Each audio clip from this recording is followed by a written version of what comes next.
And tonight we're going to be talking about man-in-the-middle attacks. Alright, so before we get into performing a man-in-the-middle attack, we're going to talk just real quickly about how one works, the three-way handshake, and about how a man-in-the-middle attack works. And then we're going to jump right into performing one using Cain and Abel. Alright, so just real quickly, we need to talk about the three-way handshake. When two machines want to talk to each other over a TCP connection, they both have to follow some steps before data transfer can happen. So in this case, let's say machine A wants to talk to machine B. Machine A will send a packet to machine B, known as the send packet. Well, in that packet, there is a sequence number that goes with the packet. For machine A, we'll just call it sequence X. Now, let's say machine B accepts the packet. The port is open. So machine B is going to accept the packet and has to let machine A know that it has the packet. So it's going to send a packet back. We call that the SYNAC. It has the synchronized flag raised, and it sends an acknowledgement. Now, machine B also has a sequence number for its packets. We'll just call that Y. It also sends an acknowledgement number, which is machine A's sequence number plus 1. Okay. To finish the three-way handshake, machine A needs to respond back. So it's going to respond back to machine B with an acknowledgement, in which case it's going to send its sequence number, which is really the same as the acknowledgement number in the second part of the three-way handshake, and it's going to send an acknowledgement number, which is machine B's sequence number plus 1. Okay. Once this happens, the SYN, the SYNAC, and then the ACK, once that happens, now data transfer can start. So let's just drop some numbers in here so you can see how it works. Again, the steps are exactly the same. Machine A sends the send packet, and let's say their sequence is 100. When machine B answers them, they're going to send their sequence number, which is 70, and the acknowledgement number, which is 101. Machine A's sequence number plus 1. When machine A sends the acknowledgement to machine B, it keeps the same number. It's still 101 because that's machine A's sequence number. It doesn't increase it. But the acknowledgement number is 71, which is machine B's sequence number plus 1. This comes in very important when we start dealing with things like idle scans, to use a zombie machine to hit the target machine to find out whether the port is open or not, because we'll take a look to see if the number goes up by 1 or if the number goes up by 2. And I'm going to have a video on that shortly. Okay, so let's put this into play in the case of a man-in-the-middle attack. Now, there's multiple ways to carry out a man-in-the-middle attack. It can happen before the two machines even connect, or it can happen during the session. The one I'm going to show actually happens before the two machines even create a session.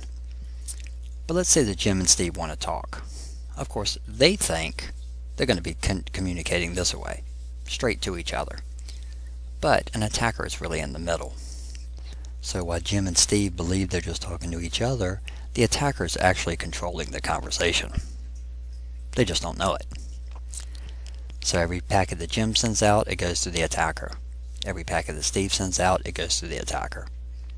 So this is how it works. Let's say that Jim and Steve want to communicate, and let's even put another step in here. They're going to do it with encryption. Well, of course they need to trade public keys. And we're only going to worry about one side here. But Jim's going to ask Steve for his public key. So he's going to send a packet out that just says, Steve, I need your public key. Well, the attacker is not going to do anything with that packet. He's just going to forward it on to Steve. Now, what Steve's going to do is, well, just what he was asked. He is going to take his public key and send it to Jim. Because remember, the public key is transmitted. The private key is never transmitted. The public key does the encryption, the private key does the decryption. So the attacker ends up with Steve's public key, the one that will encrypt. Well, this is where it gets interesting, because the attacker is just going to hold on to Steve's key. He's not going to let it go anywhere. What he is then going to do, he's going to take his public key and transfer it to Jim. Now, Jim thinks he has Steve's key.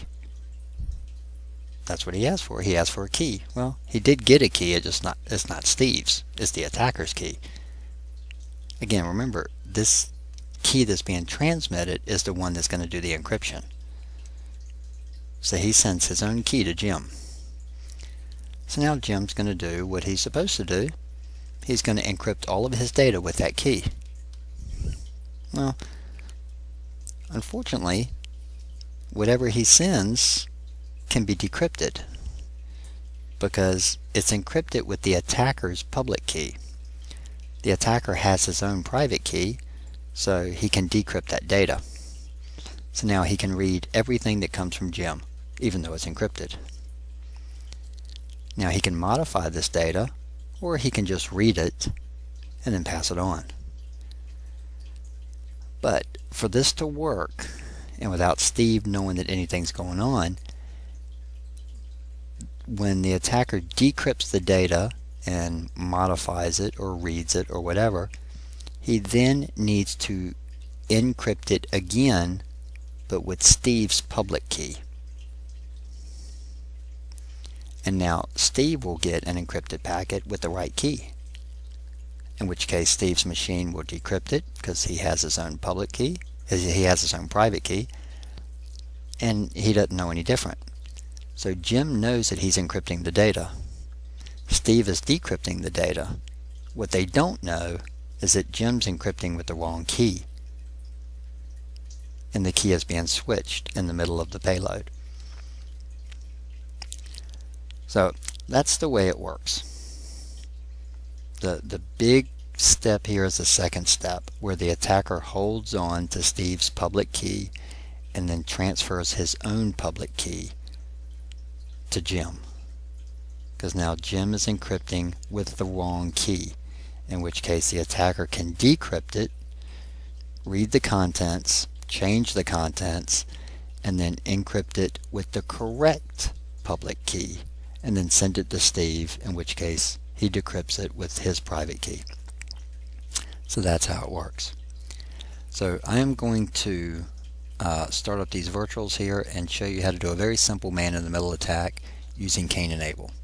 So hold on there for just a sec and we'll get this thing going. Alright, here we go everybody. We got the 3 virtuals up and running. We got a Windows 7 box, an XP box, and a Server 2008 box. And the Windows 7 box is going to be doing all the work. So we're going to go ahead and we're going to launch Cain. And this can do both of them. Cain will be able to perform a sniffer and do the man in the middle all at the same time. Okay, so here we go. First thing we're going to do, we're going to go to our sniffer tab. Now I'm going to remove anything I have in here because I'm going to show you how I captured those. Okay, and the first thing we have to do is we have to start our sniffer. Just going to put our NIC in promiscuous mode. Allow it to scan the entire network to see any machines that are on our network. So I'm going to start the sniffer.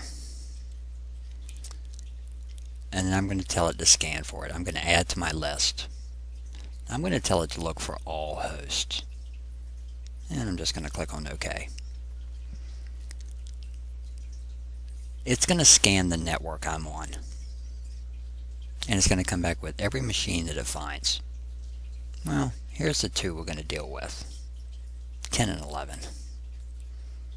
Okay.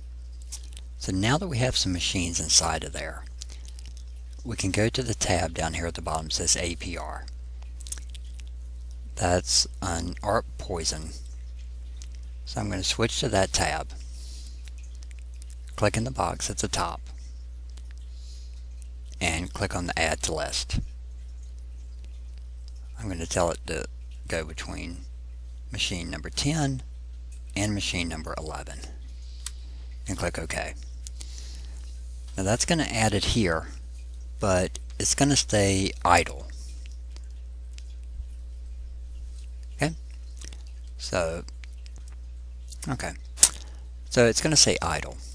It's not doing anything right now. We don't see any packet transfers. What I have to do is click this button here, start and stop the APR. It switches from idle to poisoning.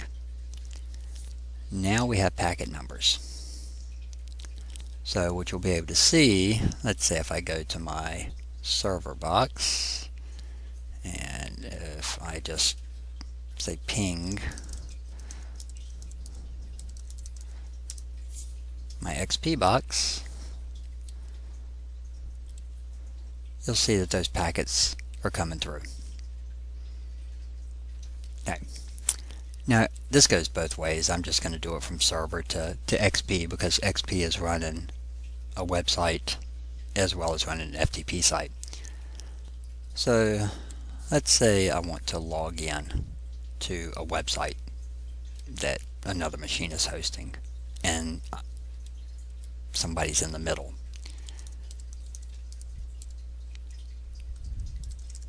Okay, so I'm going to go to the machine.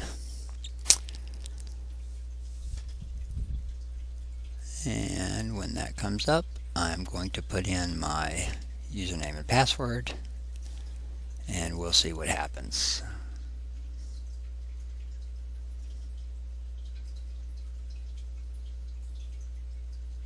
And let me go ahead and make sure my virtual is active, and it is.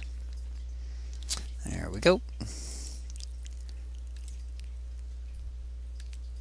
Alright, there's my... It's asking me for my username and password, so I'm going to go ahead and put in my username, and I'm going to put in my password.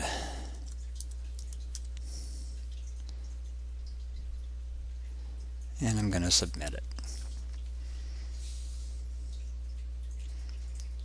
And we'll let that transfer, and I'm successfully logged in. Okay. Everything works fine, everything works the way it's supposed to. Okay. Now, I'll also, while I'm in here, I'll also do an FTP. So it's 192.168.1.10. Now, always try this out first. If you try to connect to a machine via FTP, and when it asks you for the username, before you try anything, try anonymous. See if anonymous access is allowed. If they don't know how to set up an FTP site, when an FTP site is set up by default, anonymous is turned on. You have to actually turn it off. So try it first. It's still going to ask for a password, but that's really for identity. You can type in whatever you want to. And now I'm logged in. Okay, so let's see what Cain captured.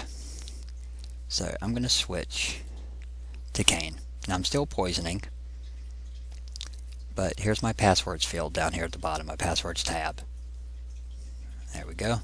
There's the FTP site. That's the one I just typed in. I typed in anonymous, and for the password I just typed in hacked. For the HTTP site, right there, that's the one I just typed in.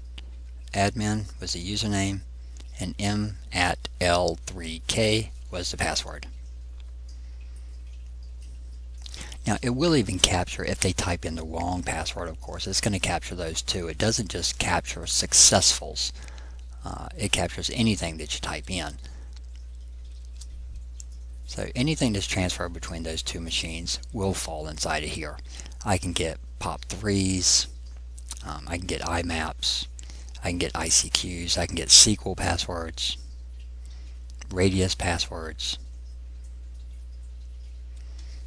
and they'll all fall underneath of their respective group.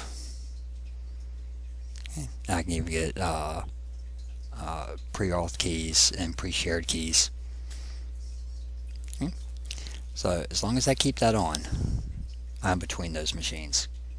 Now when I'm done, of course I just turn it off. They'll go back to idle. If I ever want to turn it on again, I can click them and restart it, and I can poison them again. Okay, so I'm going to go ahead and turn off my sniffer here so I'm not sniffing the entire network. So that is a man-in-the-middle attack and exactly how they work. Okay, again, there's a ton of different ways to keep a man-in-the-middle attack from happening. In the exchange of the key, if we use certificates along with the key, then when the key is shifted on the attacker's end, when Steve's key is held and the attacker puts his in its place, the certificate is going to become invalid. So Jim is going to get a certificate error because it doesn't match the key.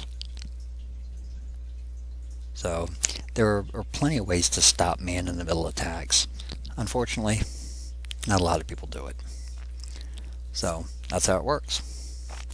Alright guys, we're keeping an eye out on the next video. I think the next one I'm working on, I've had a couple of people ask for me to show them how to install some virtual machines, Kali and Ubuntu. So I think I'll show you how to install Kali 2016. That's going to be the next one I'm working on. So hang around for it. If you like the videos, give it a thumbs up. Subscribe to the channel. I'll be posting a lot more here shortly.